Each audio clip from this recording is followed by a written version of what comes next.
today on 15 on 15. Tourism stakeholders are hoping to make St. Nicholas the second tourism capital of the island. Plus, the modern way of parenting seems to be bribing and threatening children with electronics. We'll have details on that for you. And professors from the University of New York sits down with the Prime Minister to discuss sustainability.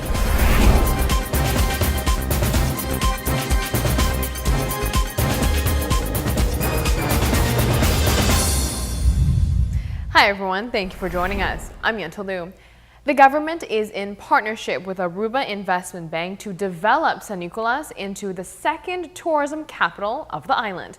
Extensive research has been conducted in hopes of moving this process along.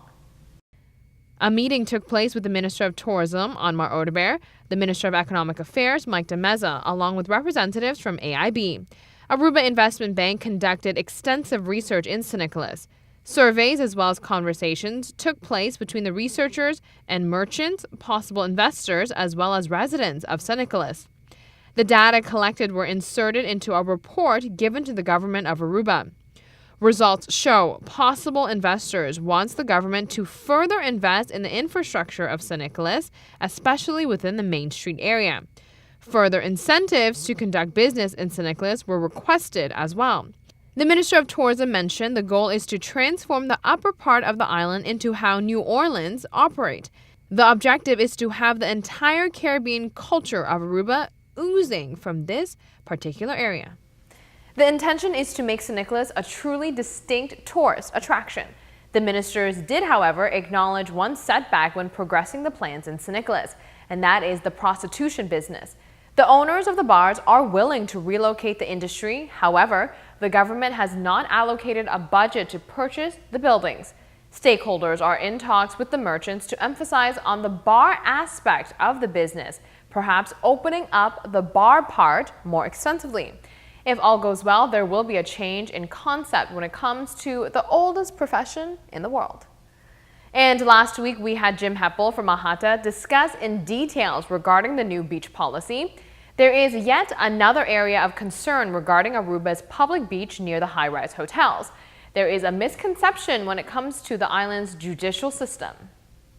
One of the other areas which is a major concern to us is the sale of illegal drugs on the beach. Now, we know that you only sell something if there's a demand.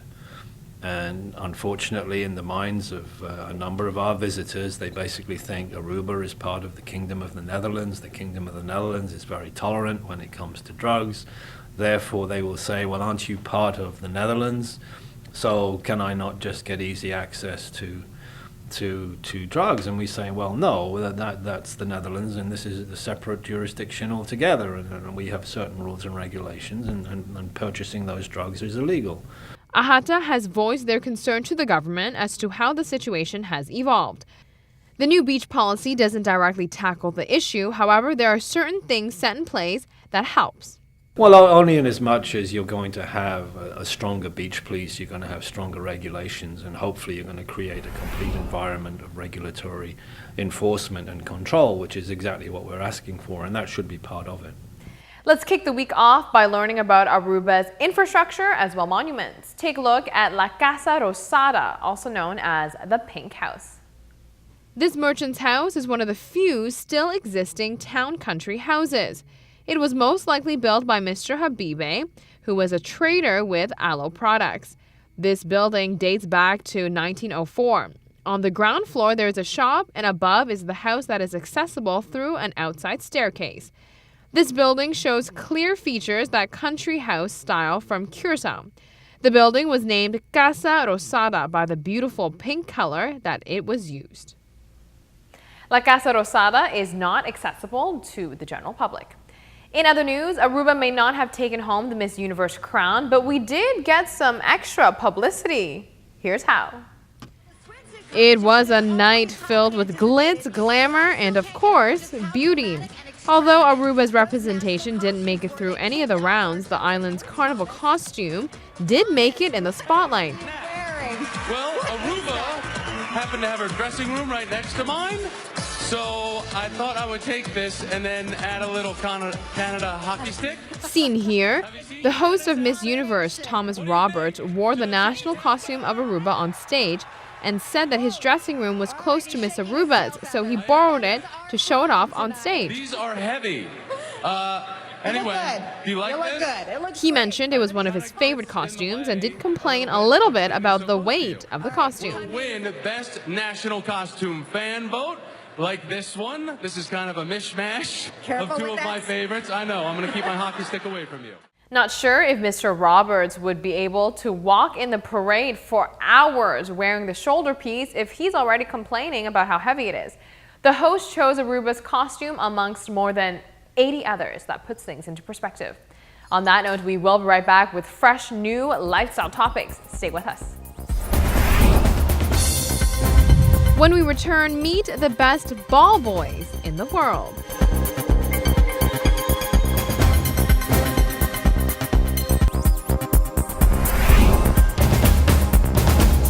Welcome back from the break, and thanks for staying tuned to 15 on 15. According to new research, computer time is modern parents' bribe and threat. Denial of screen time is now the front line of family arguments. Parents are using access to computers as a way of controlling their children's behavior, according to a study of modern childhood. There has been a surge in the number of tablet computers used by children, but the study suggests that parents use time on tablet computers as a way of rewarding or punishing their children. The study shows young people spend more time online than watching television nowadays. The use of tablet computers is overtaking laptops among young children, says the survey, and it suggests they have become important bargaining chips in family negotiations. Parents like tablets because they are controllable. A tablet can be given or taken away to reflect good or bad behavior, in a way that is not possible with a conventional television set or computer. So it appears as though banning screen time have become the modern version of grounding the kids. Moving over, unique names are hard to come by nowadays, but one Swedish company has made a business out of it, a pretty big business at that. A company in Sweden will give you a unique baby name for your child for as little as around $35,000.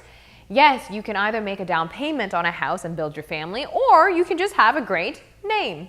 So what does that money get you, you ask? Well, a team of 13 copywriters, 4 historians, 12 translators, and 2 trademark attorneys working day and night to come up with the perfect name for your precious new baby based on your individual needs and cultural background. Dogs sure love balls. Any type of balls. As a dog owner, let me tell you, there's nothing more that Gus loves than chasing a ball around. So I'm surprised no one thought of this sooner. Venus Williams, Svetlana Kuznetsova, and the best ball boys in the world.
On that note, we're going to take a very quick break. Gus and I will be right back. Coming up, sustainability is a universal discussion. Find out what New York and Aruba have in common. Professors from the University of New York met with the Prime Minister in preparation for Aruban students to go visit them. Sustainability is the key focus here. Professors from the University of New York sat down with Prime Minister Mike Amon to exchange knowledge on how education and sustainability interact with each other. The professor says issues regarding sustainability is universal. I think that some of the environmental issues that we are confronting today are global. So the problems that Aruba confronts and some of the environmental issues that Aruba confronts are very similar to things that happen in New York City.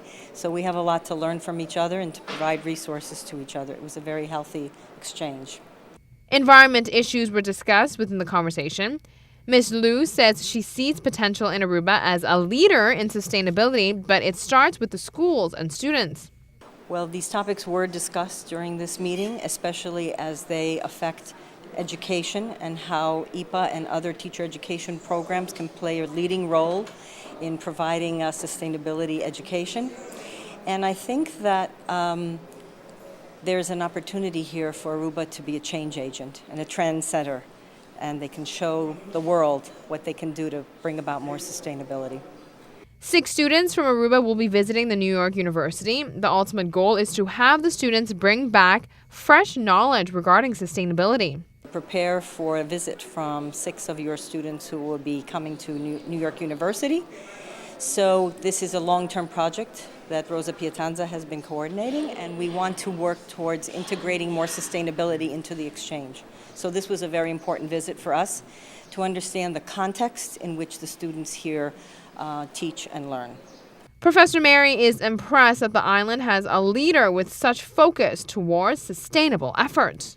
I think he was remarkably receptive, and this is so refreshing to have someone who is a leader with his vision to sit down and talk with us about issues that will improve the quality of schools and the teacher preparation, the quality of teacher preparation, and also to tie it into economic development and sustainability for Aruba. It was really an amazing conversation. That is all the time we have for today. Thank you for watching. We are here weeknights at 7:15 p.m., so be sure to join us right here on Channel 15 ATV.